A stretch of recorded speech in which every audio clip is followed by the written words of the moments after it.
Welcome to Family History Mysteries, a podcast that tells the stories uncovered through family history research, the unexpected stories of everyday people. I am an avid family historian who has been compiling my family tree for over 15 years, with nearly 20,000 people recorded in my trees. And please put a review on my podcast. That will certainly help in getting the word out there and creating more listenership. Episode 196, Robert Mills, Part 3. So just going over a timeline and comparing these four men. So Sir Roger Charles Doherty Tichborne, Arthur Orton and Thomas de Castro, as we have now proved is the same man. Robert Mills, the centre of our story today, and William Creswell, who was just mentioned as being an inpatient of the Parramatta Lunatic Asylum. So first of all, comparing birth dates. Sir Roger Tichborne was born on the 5th of January 1829 to Henriette Felicite and James Tichborne, who had married in August 1827. They had 3 more children other than Charles. They had 2 daughters, but they died in infancy, so Roger only had a brother, Alfred. He was born in 1839. Arthur Orton was born at Wapping, England on the 20th of March 1834, so was 5 years younger. Robert Mills, in the evidence that we have, was either born in 1828 or 1829 in Liverpool, and that was based on death certificates and his second marriage certificate. And William Creswell, his birth date is stated the 5th of January 1829, exactly the same as Roger Tichborne. However, going on to family tree sites, there's actually no birth record for William Creswell found. In 1854, it was stated that Roger Tichborne had a slender build, a long, thin, sallow face, straight dark hair, a tattoo, blue eyes, was 5 foot 8.5 or 5 foot 9. He was knock-kneed, had twitching eyebrows and a lisp. Castro, or Arthur Orton, was large-boned, had sharp features, and his face had smallpox marks. In the article relating to Robert Mills, it said that he could speak French fluently. Well, Roger Tichborne's mother was French, and he did spend time as a child in France and could speak French fluently. Capital singer, splendid horseman, and handy in various mechanical arts, and that he was tattooed on his arm with the emblems Faith, Hope and Charity and RCT. In terms of William Creswell, there was a letter written into the paper that says, "Sir, I read in Monday's issue an article relating to William Creswell. I was in a position to have satisfied even the most curious as to who he really was. Nearly 30 years ago I knew Creswell intimately, and he confided a good deal of his history to me on different occasions. At the time I first knew him, he owned up to a purser's name and called himself George Smith, and was living at Duntroon, Mr. George Campbell's station near Queanbeyan. He was living there, hired as a groom with my brother, Mr. William Davis of Ginninderra, and whilst there I saw a great deal of him. He appeared to cotton on to me a good deal and told me his name was not Smith. He told me also of his native place and many other personal matters in confidence. He consulted to me about his marriage, and in fact he could not leave himself at the time. He persuaded me to settle matters between himself and the buxom widow, Mrs. Clark, who lived near Upper Gundaroo and owned a nice little property. I was at his wedding and saw a great deal of him afterwards. I may mention that he dropped his name as Smith before his marriage at my persuasion and adopted the present name, William Creswell. I knew of his intimacy with the Wagga Wagga butcher, and on the separation of Creswell and his wife, she took a public house in Queanbeyan and he went off to see the claimant at Wagga Wagga. Afterwards he went to Tumut, where he met with the accident that resulted in his confinement as a lunatic. So interestingly, there is a link there between William Creswell and John de Castro / Arthur Orton. In July 1895, there was another article relating to this mysterious tattoo. It says the Tichborne case, the missing tattoo mark. A well-known Sydney cattle dealer, Mr. Forbes, a few days ago called upon Mr. Priestman, the gentleman interested in the allegations that William Creswell, an inmate of the Parramatta Lunatic Asylum, is Roger Tichborne, and made an important statement to him regarding the tattoo mark which embellished the arm of Sir Roger Tichborne, and which was so important a factor in the trials which took place in connection with the case in England. He had read the parallel descriptions of Tichborne and Creswell published in the Daily Telegraph on Monday week last, and was much interested in the fact that the only authenticated mark which Tichborne was known to possess, and which was not found on Creswell, was the tattoo mark on the back of the left wrist. The gentleman referred to was a friend of Creswell's when he was in the Gundaroo district in 1861 and knew him well. It at once struck him on reading the descriptions that Creswell was possessed of a mark exactly similar to that described. He detailed the mark which Creswell had on his arm to Mr. Pressman, and it was found to coincide with the Tichborne tattoo in every particular. The mark was a heart and anchor interwoven. The heart had been pricked, and drops of blood were supposed to be represented by spots of ink around it. At the bottom of the cross anchor were the initials RCT. This mark, Mr. Forbes said, he had seen on Creswell's wrist very many times, and had repeatedly asked him what it meant, but had always been put off with an evasive answer. He understood that this mark was burnt off with acid by Creswell in consequence of his getting into some trouble. A mark looking like a scar from a burn about 2.5 inches long, which was the length of the tattoo mark, is on Creswell's left wrist. So in that article earlier that I alluded to with the physical markings, in part 2, this was what was outlined in the article, that William Creswell was exactly the same height as Roger Tichborne. He had scars and dents on his skin, exactly the same as Roger Tichborne. His right side tooth next to his eye tooth had been broken off, and the same had occurred with Roger Tichborne. He had odd ears. There was a larger lobe on one side and going down lower on the cheek, which was the same. A very noticeable stunted thumbnail on the right hand that was the same. Now going to the timeline of their lives. Well, Roger Tichborne was educated in England from 1845 to 1848. Before that, he lived with his mother in Paris, as his parents were estranged. With Robert Mills, there is a marriage in South Australia in 1847, but I'm unable to find a marriage record of this. Roger Tichborne took commission in the 6th Dragoon Guards in Ireland in January 1849, and this was for 4 years. And I found a couple of mentions of that to validate that. Colonel Norbury said he was a captain in the Carbineers, and that Roger Tichborne was a cornet in January 1849, and his regiment was quartered in Dublin. Another mention says that in 1849 and 1850 he was stationed at Clonmel and Beggar's Bush, both in Ireland. And Mr. Gifford QC said he remembers Roger Tichborne being in the Carbineers, stationed at Portobello Barracks in Dublin, and the regiment afterwards went to Canterbury when Tichborne was taken ill. The doctor was called in and tied up each arm in succession, and neither would bleed, and the doctor then had to cut him with the lancet under his ankle. It was claimed that William Creswell had the same scars related to the bloodletting. In terms of Robert Mills, well, there's records saying that the first child that he had with his first wife, Alfred, was born in Victoria in 1849, but as I mentioned earlier, on another site that's covering memorials for graves, it says that Alfred was born in England. So 1849 would have been the time that if he was the real Roger Tichborne, it would have been in Ireland. And then William Creswell was questioned at one point. Can you remember the ship you came out in? He said, I came out on the Maid of Indar. Do you remember when you came out? He said, 1854. Did you come for business or pleasure? I came to these colonies to bring them home. I don't want to tell you my business. Do you remember any cattle on the ship? He said, I do. Who were they bringing them to? He said, they were brought to Sydney. Do you remember Mr. Kite of Bathurst? He said, I do. Do you remember if it was him you were bringing the cattle to? He said, there was some cattle on the Maid of Indar. Were you in charge of them? And he said, yes, I brought them to Sydney.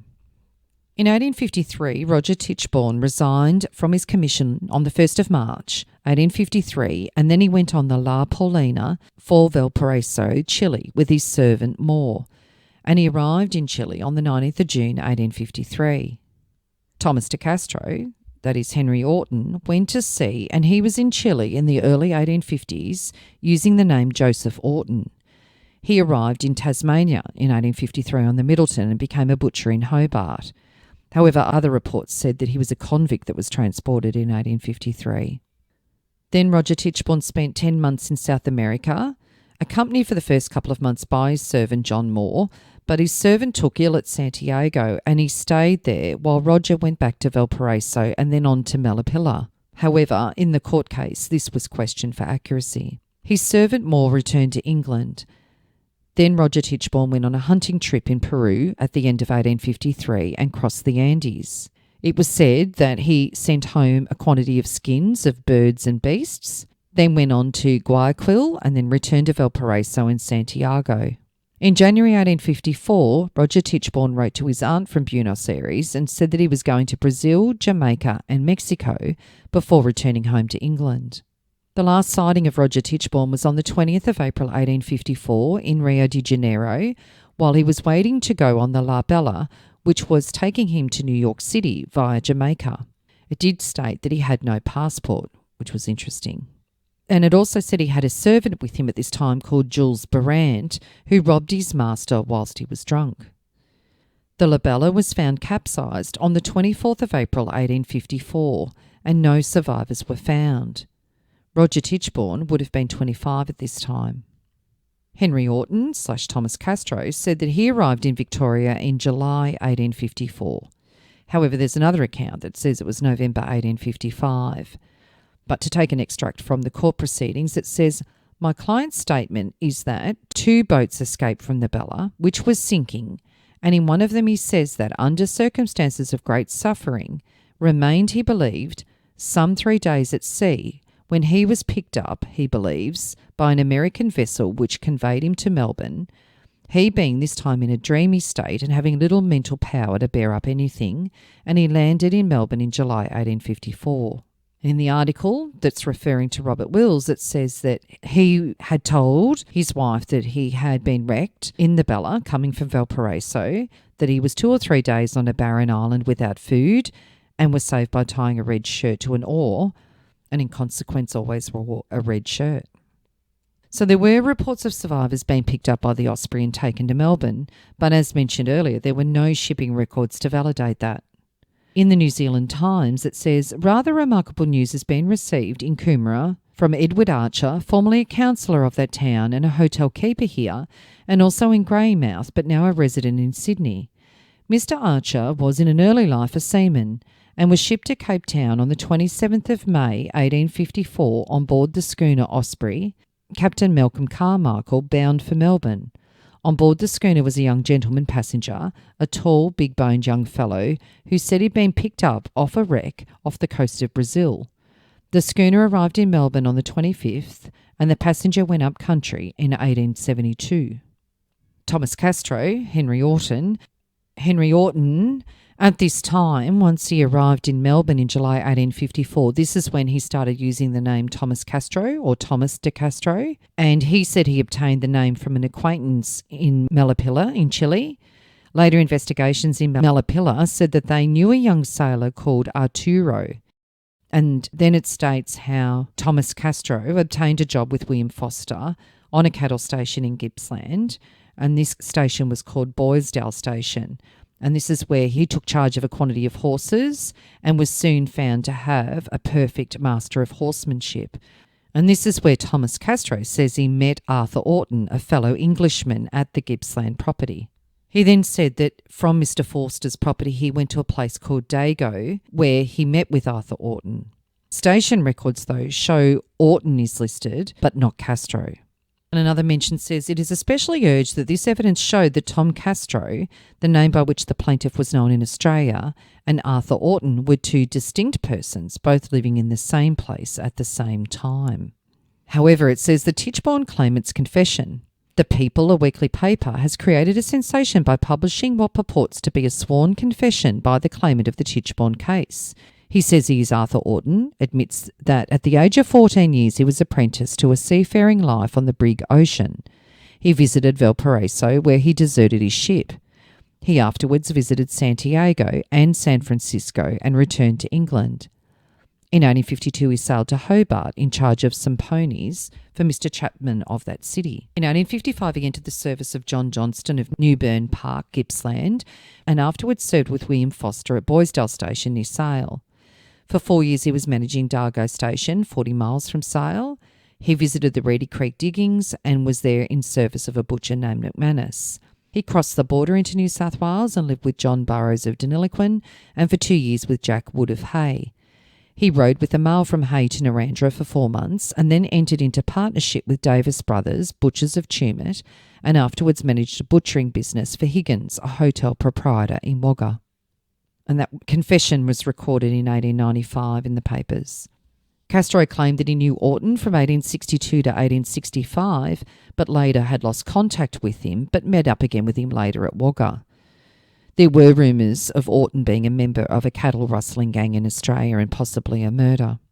Meanwhile, it's interesting because Robert Mills, in the article that was mentioned, says that he told his second wife that he married her in 1859 under an assumed name. So that has a little bit of mystery attached to that as well. In February 1863, this is when Roger Tichborne's mother advertises in the London Times when she hears of rumours of survivors of the Labella being rescued and taken to Australia. In April 1865, a Thomas Castro writes a letter to James Richardson, a local doctor, where he asks after a person called Orton. Jonathan Witcher, a detective, later finds this letter. By May 1865, those advertisements are being placed in Australian papers. And it is around this time where we have Robert Mills being married to Isabella, where it has been mentioned in that article that it was rumoured that Orton had killed Roger Tichborne, and that Robert Mills said to his wife that if anyone asks for Tom Castro to say that she does not know anything about such a man. So that's also interesting as well. The fact that he casually mentioned his acquaintance with Lord Bellew is interesting too, because Lord Bellew was one of the men that provided evidence. In saying this, though, we do know that Robert Mills died in September 1864, about 8 months before there was even any advertisements in the paper calling for any claimants. So it took about 5 months before Walter Gibbs, the Wagga lawyer, went and claimed that Roger Tichborne was in fact Thomas Castro, the local butcher. Now, how this came about was during a bankruptcy examination, Thomas Castro mentions he's entitled to property in England and that he was shipwrecked. He also said that he smoked a briar pipe with RCT etched into it, and it's also been said around Wagga that Castro would carve RCT into trees. So it seems like at the time he was trying to get that idea in people's heads. Maybe he was able to obtain an article from the London Times and give himself plenty of time, as there was nearly 2 years between the London Times advertisements and the Australian advertisements. This is also quite likely with Robert Mills, though, that even though it wasn't in Australian papers, if Robert Mills was in the habit of obtaining the London papers, he would have clearly seen Lady Tichborne's advertisement calling out for her son. And maybe there was some fear involved in being found out. Or did he simply suicide because of the grief over their son's death? The other puzzling thing is that the article in the Warrnambool Advertiser relating to Robert Mills and the link between Roger Tichborne happened 7 years after his death. Why did this article come about 7 years later? Who wrote the article and instigated this? And is there any truth to it? So in 1866, Castro goes to England to meet Lady Tichborne, stays with the family. But what's interesting too is that a letter's written by him to his family in England, and the letter's written from Fremantle in Western Australia in 1867. So did he go over for a short period and come back again? And he was over in Western Australia for some time. So what made people think that Thomas de Castro / Henry Orton was Roger Tichborne? Well, many were impressed by his knowledge of fly fishing tackle. It seems that Roger Tichborne had an obsession with fly fishing, and there was an unusual reproductive organ defect that wasn't stipulated so much in the court, but apparently that had been checked and it was the same. However, there was also overwhelming evidence for Henry Orton to not be Roger Tichborne. He could not speak French. He had very low literacy levels. He was unable to identify a photo of his grandfather. He couldn't answer what school he attended as a child, and he had no distinctive tattoos. So that evidence, as well as the evidence of a range of acquaintances saying he was an imposter, was evidently what resulted in his perjury charge.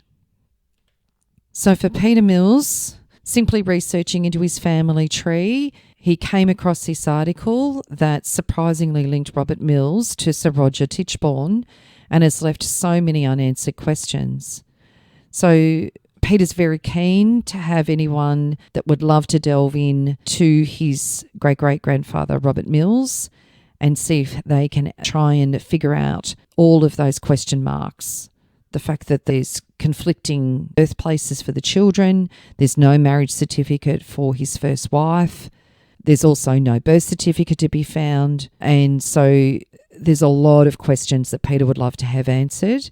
And finally, the one thing that you may be wondering, yes, Peter has done his DNA, and what's interesting is that when he did his DNA, there is no link to anyone by the name of Mills that is linked with his DNA at this point.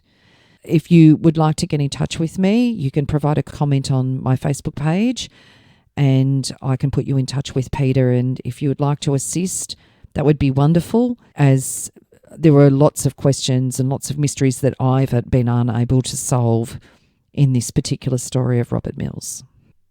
If you are interested in sharing your story on my podcast, Family History Mysteries, please go to my Facebook page and send me a message.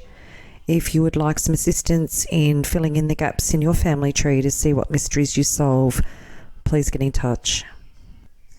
And don't forget, you can have early access to episodes by subscribing, and you'll also gain access to bonus episodes.